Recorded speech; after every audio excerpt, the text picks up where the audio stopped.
오늘 에스더를 설교를 하려고 했더니 에스더 찬양대가 또 찬양을 해주셔서 좀 의미가 있다 하는 생각이 좀 들었습니다. 매번 느끼는 거지만 찬양대 참 수고가 많고 또 지휘하시는 지휘자, 반주하시는 반주자 너무도 수고가 많고 참 귀하다 하는 생각이 듭니다. 오늘 에스더가 유명한 말 죽으면 죽으리라 설교의 제목이기도 하지만 이 코로나의 엄중한 상황에서도 거기까지는 아닌지 모르겠지만 하여튼간 죽으면 죽으리라 하는 심정을 가지고 찬양 연습하시고 이렇게 올라오시는 모습을 뵈니까 참 마음이 좀 벅차고, 제가 사무실에서 있다 보면 이렇게 한번 찬양을 맞춰보는 소리가 들려요. 그런데 말씀 준비하면서 제 마음도 정말 말씀을 잘 준비해서 전해드리겠구나 하는 새로운 마음을 다지게 됩니다. 오늘 우리가 에스더의 말씀을 좀 다루기 전에 사진 3개를 좀 볼 거예요. 우리 첫 번째 사진 한번 보여주실까요? 예. 여러분 혹시 이 영화 기억나세요? 300이라는 영화죠. 300. 두 번째 사진 보여주세요. 예, 두 번째 사진. 없나요?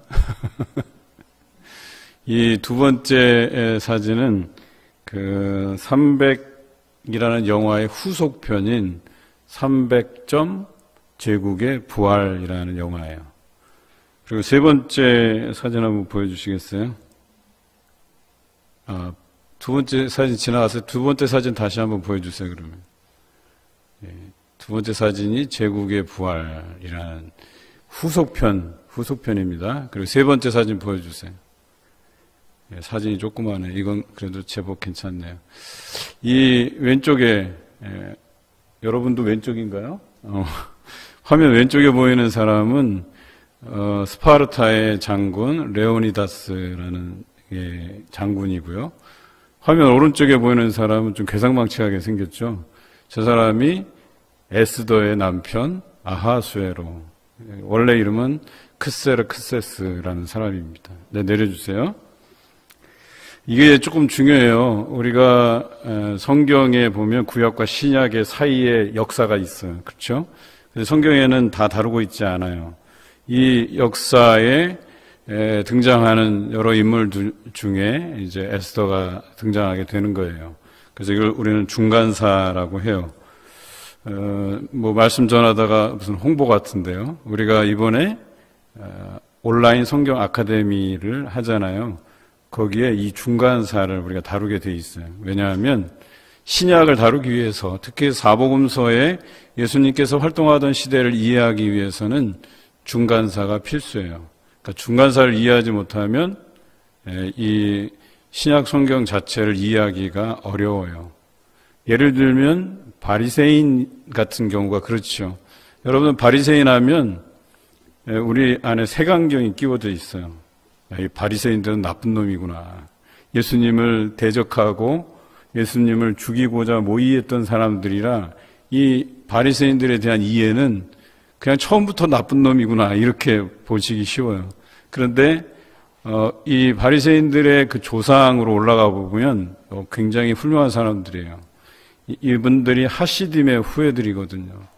이 하시딤은 과거의 그 헬라 시대에, 그러니까 페르시아가 망하고, 오늘 우리가 다룰 역사는 페르시아의 역사인데, 이 페르시아가 망하고 헬라 제국이 등장하는데, 그 헬라 제국에서 그 아주 이제 중요한 그런 이제 역할들을 이제 소개하게 되고, 그 헬라 시대에 그 마카비 대제사장 가문인데요. 마카비들이 반란을 일으켜요. 그래서 독립을 쟁취하려고 전쟁을 벌여요. 게릴라 전투도 하고. 그런데 거기에 이 마카비 세력들을 후원하고 지지했던 세력이 하시딤이라는 사람들. 이 세력들은 뭐냐면 산속에 은둔하여서 하나님을 이렇게 은밀히 잘 섬기는 비밀 조직 같은 것들이었죠. 이 하시딤의 후예들이 바로 이 바리새인들이에요. 그리고 하시딤들은 그 마카비 독립전쟁을 성공시키고 나서 이 정권에서 이제 물러나요. 왜냐하면 자신들은 그 예배의 독립, 하나님만을 섬기기 위한 전쟁이었지 그런 정치에 관심이 없었거든요. 그리고 다시 신비주의로, 즉 자연으로 돌아가고 운동 생활을 하면서 또 하나님을 잘 섬기는 자로 그렇게 남아있는 세력이었죠. 이들의 후손이 바리새인들이에요. 그러니까 바리새인들은 굉장히 신앙적으로 있어서 아주 괜찮은 사람들이었단 말이에요. 그런데 이 바리새인들이 점점점 변질되고 그래서 신앙이 굳어져가고 형식화되고 그리고 외식하게 되고 그래서 구약에서 예언한 메시아를 그들이 알아보지 못했다는 게 참 흠이었죠. 결과적으로 예수님을 대적하는 사람들로 등장하게 돼요. 이 모든 그림들이 이 중간사 역사에 들어가 있어요. 그래서 여러분들이 좀 중간사를 배울 수 있는 좋은 시간이 되지 않을까 하는 생각이 듭니다. 아까 좀 끔찍하게 생기고 막 해골 막 관련 있고 코 뚫고 귀 뚫고 막 한 사람이 여러분이 성경에서 본 아하수에로입니다. 참 이 아하수에로는 좀 안타까움이 있죠.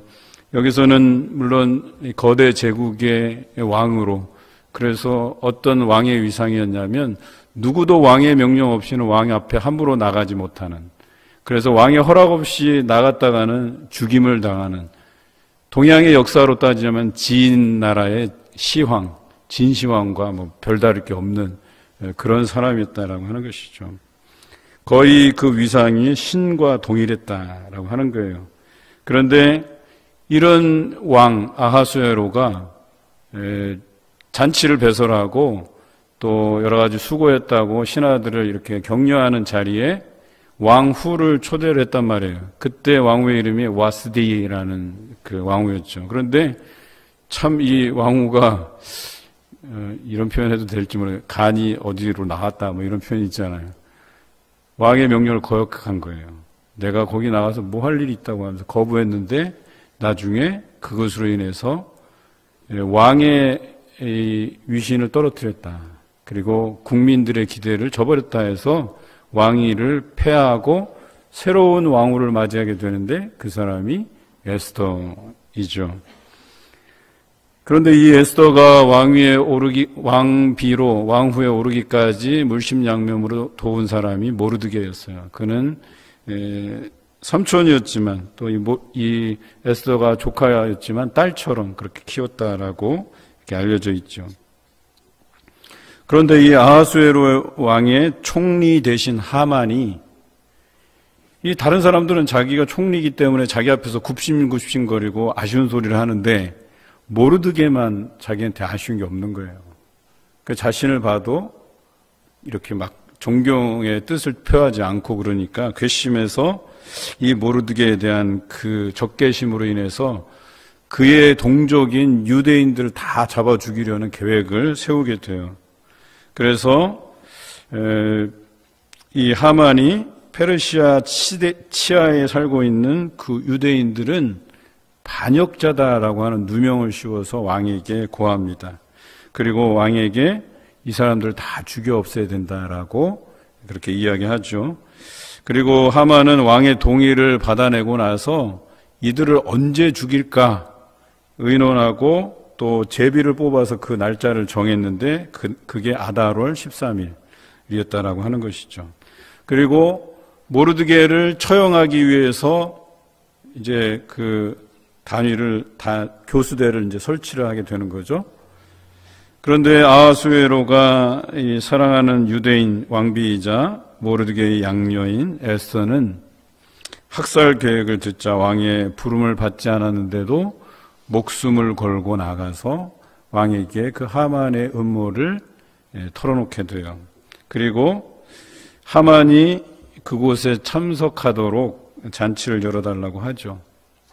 그래서 하만이 왔을 때 이제 왕에게 이 사람이 이런 교활한 일을 꾸미고 나의 동족, 왕비인 에스더의 동족을 다 죽이려고 합니다라고 이야기합니다. 그리고 하만은 생각했어요. 아, 이제 큰일 났다. 자기가 이제 죽게 되었구나 하는 생각에 왕비인 에스더를 찾아가요. 그리고 에스더에게 간청을 에스더 앞에서 이렇게 무릎 꿇고 간청하면서 뭐 손을 부여잡았든지 뭐 어떻게 했을 거 아니에요. 그런데 마침 그때 아하수에로 왕이 들어와서 그 장면을 본 거예요. 그런데 그 장면을 어떻게 오해했냐면 하만이 에스더를 겁탈하려고 했다. 이렇게 본 거예요. 그래서 결국에는 이 하만을 죽이게 되죠. 그 모르드게를 달아올리기 위해서 만든 교수대에 그 하만이 처형을 당하게 됩니다. 그래서 그것으로만 끝난 것이 아니라 이 에스더는 모르드게를 통해서 이 아달월 13일에 유대인을 처형하려고 했던 그날에 그 유대인의 처형에 앞장섰던 사람들을 잡아 죽이는 명령을 받게 돼요. 그래서 하만을 따르는 사람들을 거기서 죽이게 되는 역사가 일어나게 되죠. 그날로부터 그들은 그 날을 아달월 13일을 축일로 정하는 거예요. 축제일로 정해서 하만이 제비를 뽑은 것을 빗대어서 그날을 부림절이다 이렇게 해서 지키고 있죠.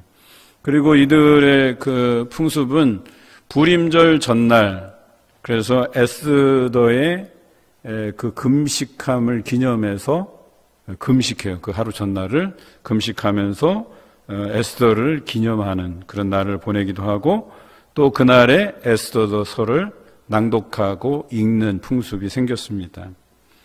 그리고 이날에 유대인들은 선물을 교환하고 또 가난한 사람들에게 자선을 베푸는 그런 행사들을 지금도 열고 있습니다. 특히 종교적인 행사는 아닌데요. 이날에 아이들이 구워 먹는 과자가 있어요. 그게 하만 타센이라는 거예요. 그러니까 하만의 이 귀 모양을 뜻하는 세모 형태의 과자를 구워 먹는 풍습이 이때 생겨요. 그러니까 이제 뭐냐면 이제 하만이 그렇게 유대인들을 죽이려고 했는데 결국에는 자기 계략에 빠져서 죽게 되고, 그리고 그 사람이 너무 괘씸해서 그 사람의 귀 모양의 이 과자들을 만들어서 구워 먹는 풍습이 이때 생겼다는 것이죠. 오늘 이것과 연해서 과연 우리 한국 교회는 이러한 나라를 위해서 애써 금식하며 기도한 그런 역사의 흔적들이 없는가? 죄송합니다. 그렇게 볼 때 3.1절이라고 하는 것이 우리 교회에 얼마나 의미 깊은 날인가를 한번 우리가 알아보고자 해요. 특히 저희 교회도 3.1절 만세운동과 너무나도 밀접한 관계가 있는 교회라는 거 여러분들이 저보다는 더 잘 아실 거라고 생각이 들어요. 저희 교회는 1904년에 마로독 선교사님에 의해서 창립된 교회죠. 마로독 선교사님은 이 전북권의 대표적인 선교사님이시기도 하시죠. 뿐만 아니라 1910년에 기독교 사립학교인 영흥학교를 설립하게 돼요. 그리고 교회 부속기관으로 운영하게 됩니다. 그런데 나중에 1942년 3월 21일에 신사참배를 거부한 그런 이유로 폐교를 당하게 되는 그런 연역이 남아 있어요. 제가 알기로는 23회 졸업생이 이제 마지막 졸업생이었고 그렇게 역사로 남아 있죠.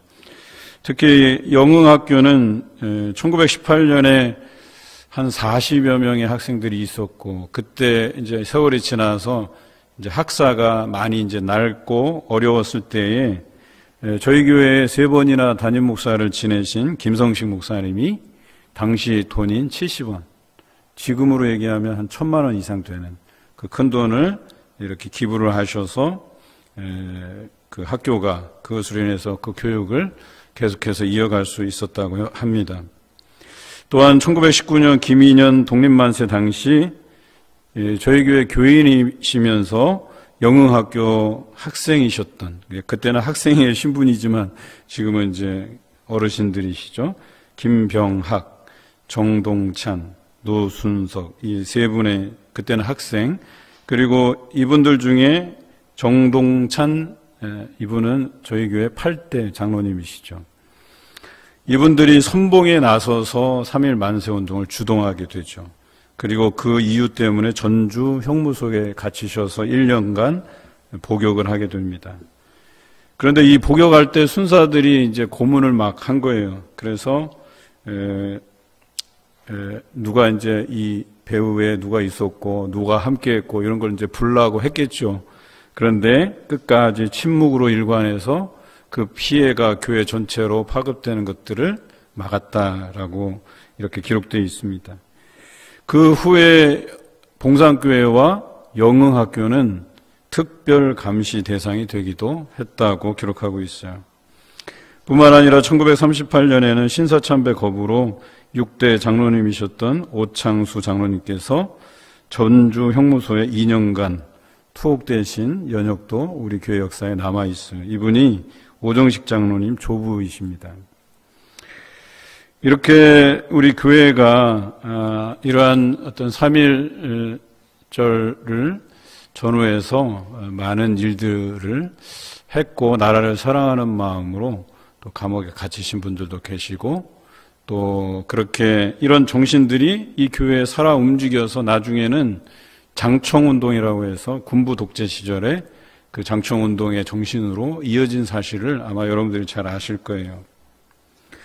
제가 담임 목사로 부임하기 전에 있었던 안동교회도 안동 지역의 3.1 만세 운동을 주동했던 교회예요. 거기를 소개하면 이래요. 거기도 이제 교인이 먼저 만세 운동을 이제 시작했는데 그 다음번에도 이제 만세 운동을 하려고 하는데 앞에서 앞장서는 사람이 없으니까 그 마을 사람들이 그날이 이제 주일이었다는 거예요. 그래서 주일날 교회 마당으로 다 몰려와서 그 교회 예배가 끝날 때까지 기다렸다가 그 성도들과 함께 몰려나가서 만세운동을 또 했다고 제가 들었어요.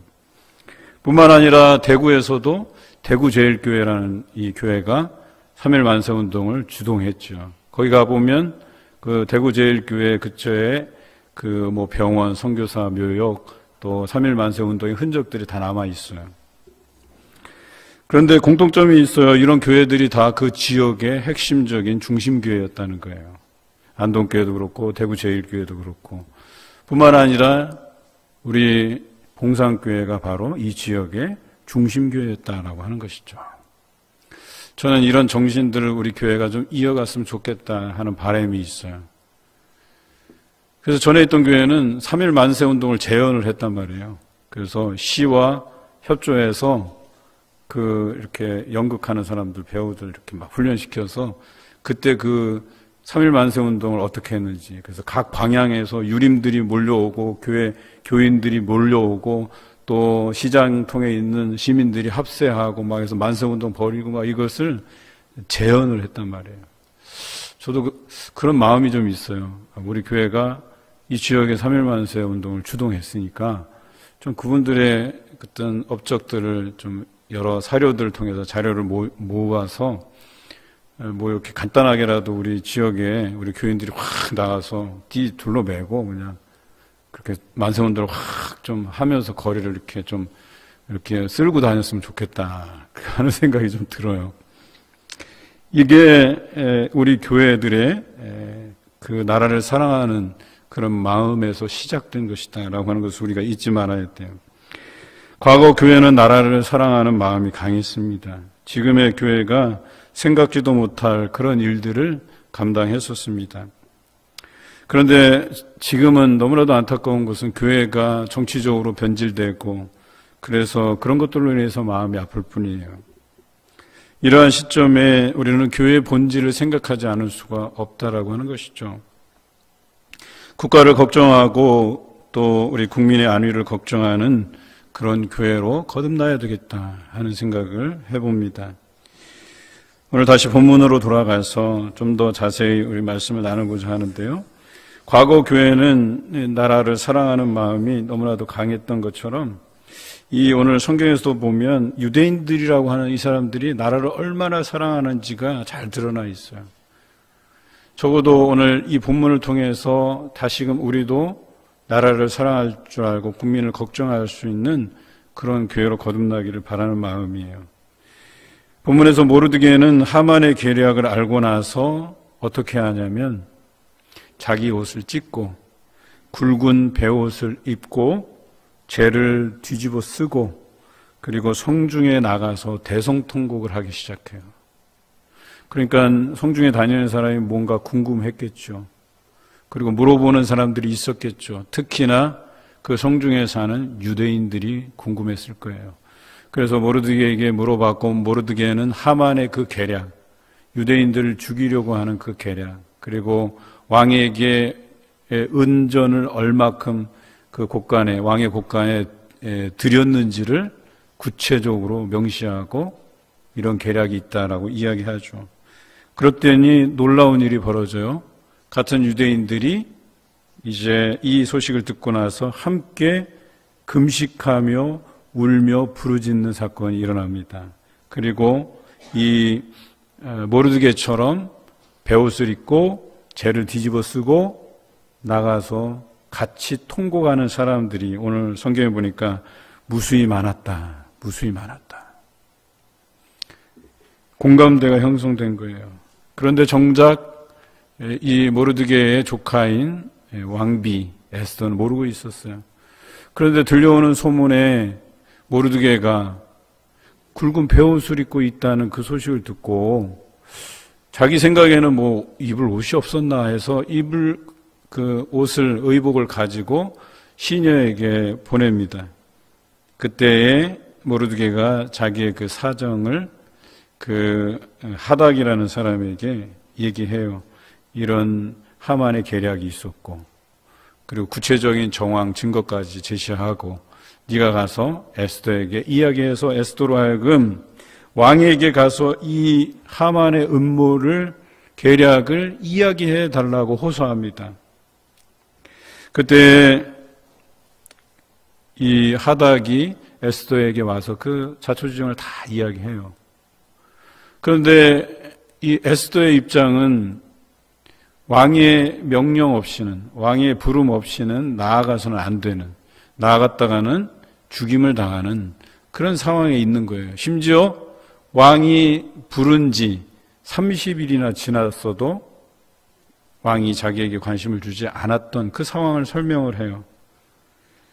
어찌 보면 뭐 당연한 설명이겠죠.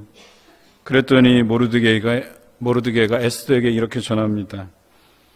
다른 유다인들이 다 죽어나가고 이 궁에 있는 너만 살 줄 아느냐. 네가 아니더라도, 네가 왕에게 구하지 않더라도 우리 유다인들은 다른 데로부터 구원을, 노임을 얻겠지만 너와 내 아버지 가문들은 다 멸망할 것이다. 이 이야기를 하게 돼요. 여러분, 이런 요구를 들었을 때 에스더의 심정은 어떠했겠나. 아마 주저했겠죠. 뭐 이렇게 주구나 저렇게 주구나 뭐. 그런데 그가 결정한 거는 뭐예요? 하나님께 어떤 그런 징벌적인 그 조치를 통해서 죽임 당하기보다는 차라리 내가 하나님의 백성 유다인들을 구원하기 위해서 죽더라도 왕에게 나가서 죽는 것이 낫겠다 하는 결정을 하게 돼요. 그리고 결심합니다. 내가 왕에게 나아갈 것인데 함께한 그 유다인들을 다 모아서 너희들도 3일 밤낮을 금식해라. 나를 위해서 기도해라. 나도 나와 함께한 이 시인들과 함께 금식한 후에 왕에게 나아가겠다라고 얘기합니다. 그리고 아주 유명한 이야기를 남기죠. 내가 죽으면 죽으리라. 어디서 비슷한 이야기들을 여러분 들은 것 같죠? 다니엘과 새 친구 이야기. 내가 풀무불에 들어가서 죽더라도 하나님께서 나를 구원하시겠지만 하나님께서 나를 구원하시지 않아도 그리 아니하실지라도 나는 그냥 죽겠다 이거예요. 그 불에 들어가서. 여러분, 신앙인이라고 하는 것이 이런 절개가 필요해요. 이런 용기가 필요한 거예요. 그런데 꼭 나라를 위해서만 이런 절개가 필요한 건 아니에요. 교회의 부흥을 위해서, 또 우리 국가의 어려운 상황들을 위해서, 또 여러 가지 상황들이 우리에게 있을 거예요. 그때마다 이 신앙인이라고 하는 것은 그런 신앙의 절개들을 가지고 용감하게 나라를 위해서 뛰어들고 교회가 어려울 때 헌신하고 이런 것이 필요하다라고 하는 거예요. 그런데 우리나라의 역사에도 그렇잖아요. 누구는 목숨 바쳐서 나라를 위해서 헌신하고 절개 있게 죽어나가는데 어떤 사람들은, 기회주의자들은 어떻게 해요? 거기에서 내 이익만 챙기려 들고 나라를 배신하고 자기 이익을 취하는 사람들이 있잖아요. 우리 한번 솔직해 봅시다. 교회는 과연 없는가? 저는 소수가 있다라고 생각해요. 어느 교회든. 대부분은 하나님의 그 사역을 위해서 하나님의 일들을 생각하고 헌신하고 또 발벗고 나서는데 어떤 사람들은 하기 싫어요. 내 이익만 챙기고 싶어요. 내가 좀 편하고 싶어요. 복잡한 일에 얽히고 싶지 않아요. 내가 가지고 있는 그 여러 가지 헌물들을 들여서 하고 싶지 않아요. 손해보기 싫어요. 아까운 내 시간을 거기에 들이기 싫어요. 혹시라도 내가 헌신하다가 내가 병이 들고 몸이 약해지면 어떡할까 걱정해서 뛰어들기 싫어요. 어느 곳에나 있어요. 어느 곳에나. 그런데 오늘 성경을 보면 예수 그리스도를 따르는 삶이 고난이고 어려운 길이에요. 쉽게 갈 수 있는 그 길은 아니에요. 그럼에도 불구하고 우리는 신앙의 절개를 가지고 뛰어들고 고생하고 그 위기들을 극복하고 나아가는 것 아닙니까? 또 손해볼 수 있고 시간, 물질, 건강 이 모든 것을 우리가 바쳐가면서라도 걸어가는 게 신앙인의 길 아니겠습니까? 오늘 에스더는 자신의 왕후의 지위를 아끼지 않았어요. 그냥 버렸어요. 내가 죽더라도 나의 백성을 위해서, 하나님의 백성을 위해서 나아갔던 에스더를 우리가 좀 본받을 필요가 있겠다 하는 생각이 듭니다. 저는 그래요. 이 모든 것이 어떻게 시작되었느냐를 한번 짚고 넘어가고 싶어요. 바로 이 모르드기의 한 사람의 나라를 위한 기도에서 시작한 거예요. 여러분 3.1 만세 운동이요. 누군가의 희생이 필요했던 거예요. 누군가가 대표주자가 돼서 먼저 시작했어야만 했어요. 그리고 이어서 사람들이 그 일에 동참하게 되고 그렇게 동참하는 사람들이 수많은 사람들이 생겨나고 그래서 이 나라의 독립을 쟁취할 수 있었던 것 아니겠습니까? 이와 동일하게 교회가 이 코로나로 인해서 어려움을 당하고 있어요. 어느 교회든 다 마찬가지예요. 이럴 때에 우리는 기도하는 그 한 사람이 필요한 거거든요. 교회를 생각하고 이 시대의 어려운 이웃들을 생각하고 그래서 내 것을 내어놓고 또 내 것을 희생해 가면서 내 시간을 바쳐가면서 기도하고 헌물하는 이런 노력들이 우리 안에 있어야 된다라고 하는 거예요. 제가 볼 때는요, 많은 사람을 필요로 하지 않아요. 시작은 한 사람이면 좋게요. 그 한 사람의 시작과 헌신이 계속해서 어떤 헌신들을 만들어가는 거거든요. 어제 우리가 전세대 새벽기도회로 모였어요. 제가 전세대 새벽기도회 오신 분들한테는 이런 이야기를 했어요. 제가 한 주간 고민이 됐다. 첫째는 계약을 했기 때문에 우리 자녀들이 새벽기도에 나올까. 왜냐하면 제가 있었던 교회는 처음에는 좀 나오다가 나중에는 막 거의 전멸이에요. 뭐 교육자 자녀 한두 명 나오고 전멸이 전멸. 그래서 그런 설레가 있었기 때문에 굉장히 걱정을 많이 했어요. 우리 아이들이 나올까? 나오면 좋겠는데 그거 하나.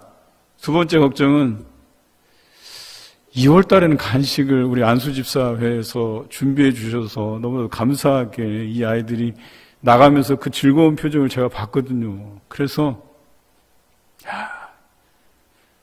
그런데 이번 어제 그러니까 우리 2월 달에는 3월 달에는 누가 할까? 그래서 마음에 조마조마하는 마음 때문에 우리 예배부장이신 권사님한테 전화를 할까? 혹시 누가 준비해 주신다고 말하시는 분이 없나 전화를 할까 하다가 또 전화 걸면 목사가 돼갖고 믿음이 없는 것 같고 또 그래서 다 고민하고 있는데 장로님 예배위원장이신 장로님이 목사님 내일도 무명의 성도님이 간식을 준비해 주셨습니다 하는데 제 안에 이 얼마나 마음에 감동이 있었는지 몰라요. 그런데 그 시작은 어디서부터예요? 우리 안수 집사님들부터 시작한 거예요.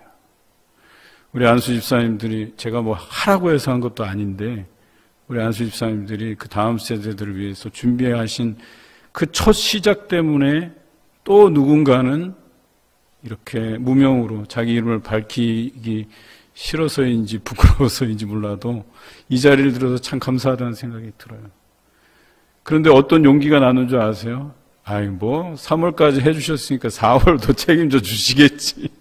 이런 믿음이 갑자기 생겨나는 거예요. 여러분, 교회 역사는요, 그 한 사람의 기도에서 시작되는 거예요. 처음 시작한 그 사람의 그 뜻이 계속 누군가에 의해서 이어져 가는 거예요. 이것이 교회의 좋은 전통으로 자리 잡는 거예요.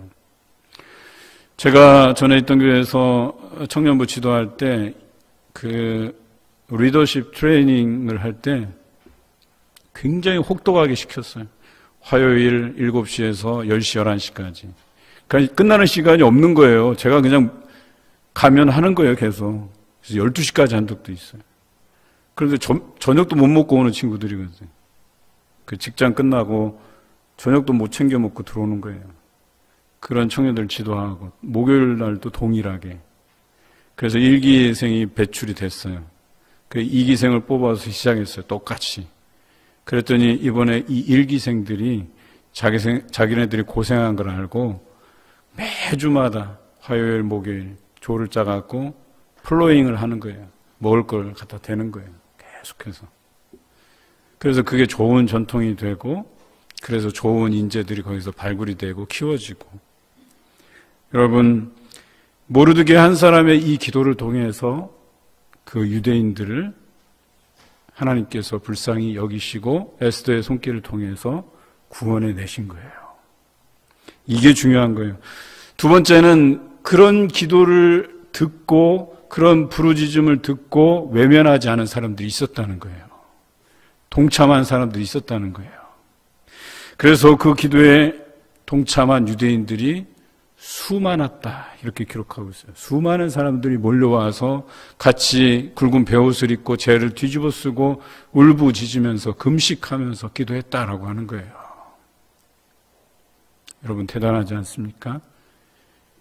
교회도 마찬가지예요. 교회가 일어서고 부흥하고 성장하기까지는 이러한 과정이 필요한 거예요. 누군가의 헌신으로 시작해서 그것에 동참하는 사람들이 많아지는 것으로 시작하는 거예요. 저희가 일불 성경금 시작했잖아요. 그래서 저는 나름대로 제가 좀 빨리 드렸다 싶어서 뭐 아직까지 드린 사람이 없겠지 생각하고 혹시 일불 성교 드린 사람들 명단에 있으면 가져와 봐라 해서 우리 양 목사님이 딱 해서 가져오셨는데 그 명단을 보는 순간 제가 너무 부끄러웠어요. 오히려 우리 부목사님하고 우리 최 전사님 이 가정이 오히려 더 먼저 하셨어요. 저보다.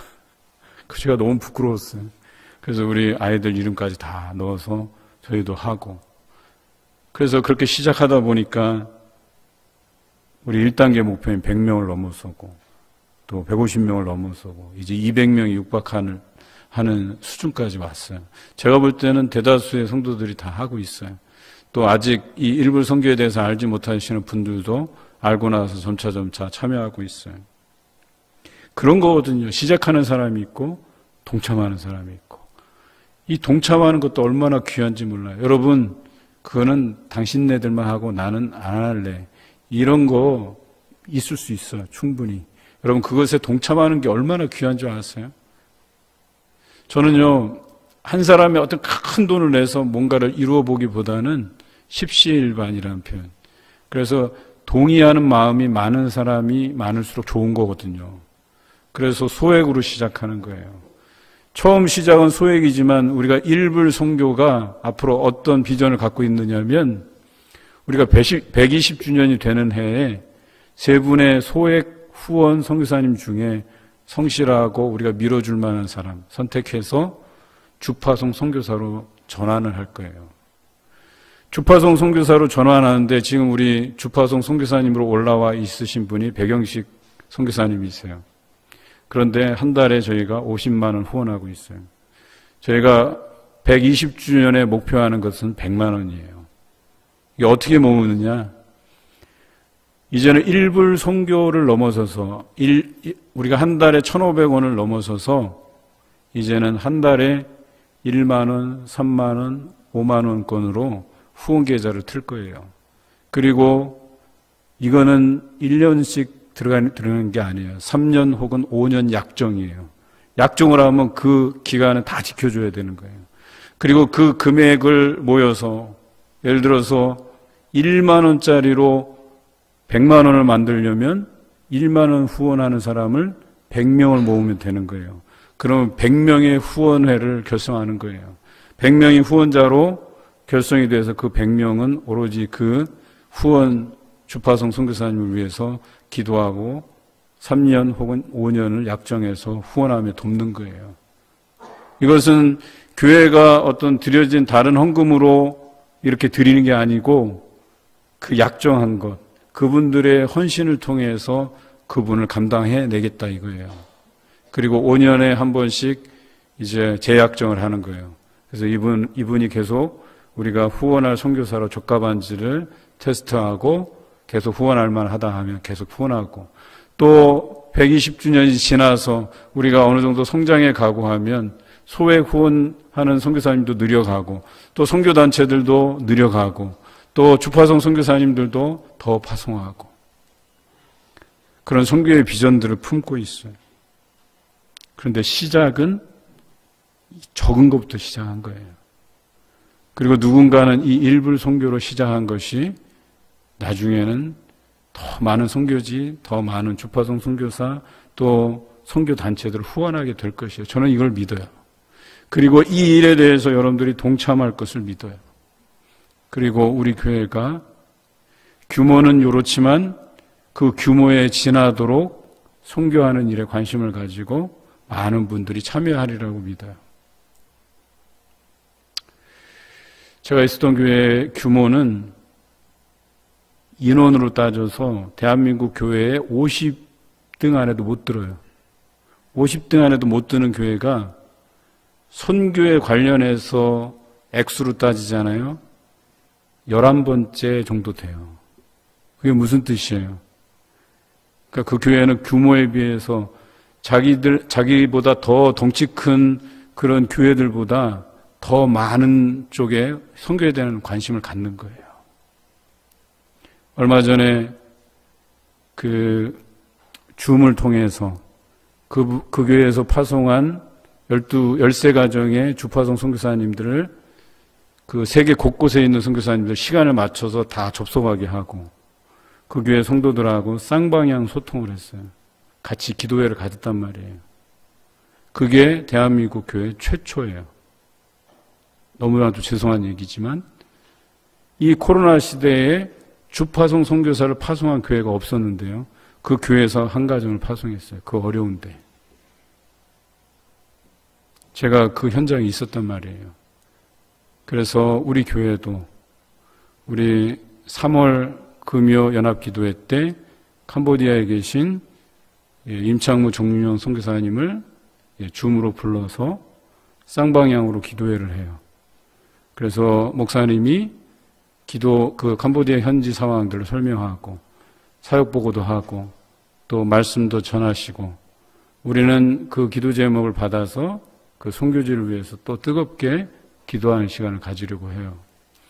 모르겠어요. 이게 우리 전북권에서 최초가 될지는 모르겠어요. 다른 교회도 하고 있는지는 잘 모르겠는데, 그래도 우리 교회가 뭔가 이런 선교에 대한 관심을 가지고 앞장서는 것이 중요하다.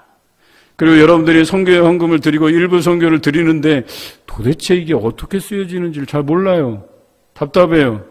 그래서 하는 거예요. 그래서 나가시면 선교 게시판에 선교사님 기도 제목도 있고 하는 거예요. 계속해서 업데이트 하는 거예요. 조만간 우리 백영식 선교사님도 연락이 닿아지면 거기에 이제 새로운 기도 제목들을 업데이트해서 올릴 거예요. 중요한 것은 이 일에 동참하는 것이 나라를 구하고 교회를 발전시키는 데 동력이 된다. 마지막으로 이 영고를 묻는 왕후 에스더와 동참을 요구하면서 죽음을 각오한 한 사람의 그 헌신, 위대한 헌신이 반드시 있다라고 하는 거예요. 저는요, 이 위대한 헌신이 어떤 방식으로 우리 교회 안에서 일어날지 저는 기대해요. 모르겠어요. 그게 어떤 헌신으로 나타날지는 잘 모르겠는데 분명히 하나님께서 우리 교회를 사랑하셔서 또 누군가를 통해서 이 위대한 귀한 헌신이 반드시 일어날 것이라고 저는 생각을 해요. 우리는 교회를 걱정할 뿐 아니라 나라를 걱정하는 성도가 되어야 됩니다. 걱정하는 것이 정치적으로 변질되지 말아야 돼요. 성경에서 말하는 예수님의 가르침에 위배될 때 우리는 때로는 저항할 수도 있어야 됩니다.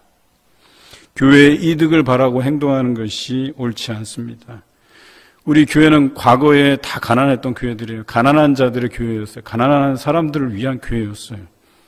이 초심을 잃지 아니하고 3.1절을 맞이해서 에스더가 나라를 사랑한 것처럼 오늘의 우리도 나라를 걱정하고 사랑하는 그런 마음으로 기도해 가시기를 주님의 이름으로 기원합니다.